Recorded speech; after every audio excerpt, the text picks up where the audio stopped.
بسم اللہ الرحمن الرحیم۔ کلمہ شہادت کی فضیلت۔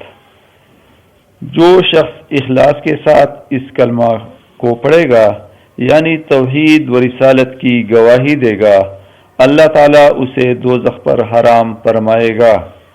حضرت عبداللہ بن عمر رضی اللہ تعالی عنہما روایت فرماتے ہیں کہ نبی کریم صلی اللہ علیہ وآلہ وسلم نے ارشاد فرمایا کہ بلا شبہ قیامت کے روز ساری مخلوق کے سامنے اللہ تعالیٰ میرے ایک امتی کو علیحدہ کر کے اس کے سامنے 99 دفتر کھول دیں گے۔ ہر دفتر وہاں تک ہوگا جہاں تک نظر پہنچے گی۔ اس کے بعد اللہ جل شانہ اس سے سوال فرمائیں گے، کیا تو ان اعمالوں میں سے کسی چیز کا انکار کرتا ہے؟ کیا میرے مقرر کردہ لکھنے والوں نے تجھ پر کوئی ظلم کیا ہے؟ وہ عرض کرے گا کہ اے پروردگار نہیں۔ اس کے بعد اللہ جل شانہ سوال فرمائیں گے، کیا تیرے پاس ان بدعمالیوں کا کوئی عذر ہے؟ وہ عرض کرے گا، اے رب میرے پاس کوئی عذر نہیں۔ اس کے بعد ارشادی ربانی ہوگا کہ ہاں بے شک تیری ایک نیکی ہمارے پاس محفوظ ہے، بے شک آج تجھ پر ظلم نہ ہوگا۔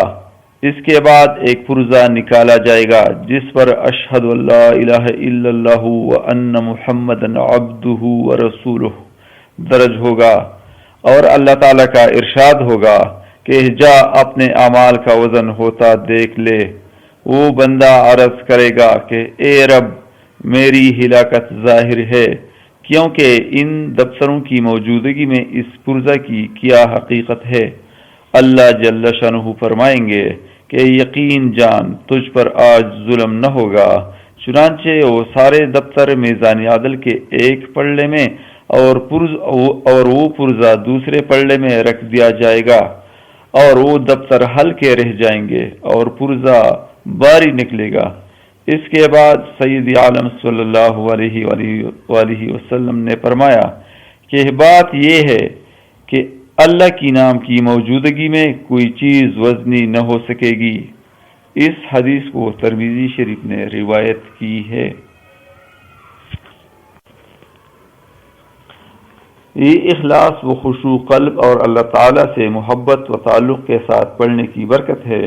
اللہ کا نام لینا اسی وقت معتبر ہے جبکہ ایمان اور خلوص کے ساتھ پڑھا جائے۔ یوں تو کافر بھی بعض مرتبہ کلمہ پڑھتے ہیں، لیکن ان کا نام لینا خالی زبان سے ہوتا ہے۔ یہ آخرت میں نجات نہ دلائے گی۔ ایمان بھی ہو، اخلاص بھی، تب ہی نیکی میں جان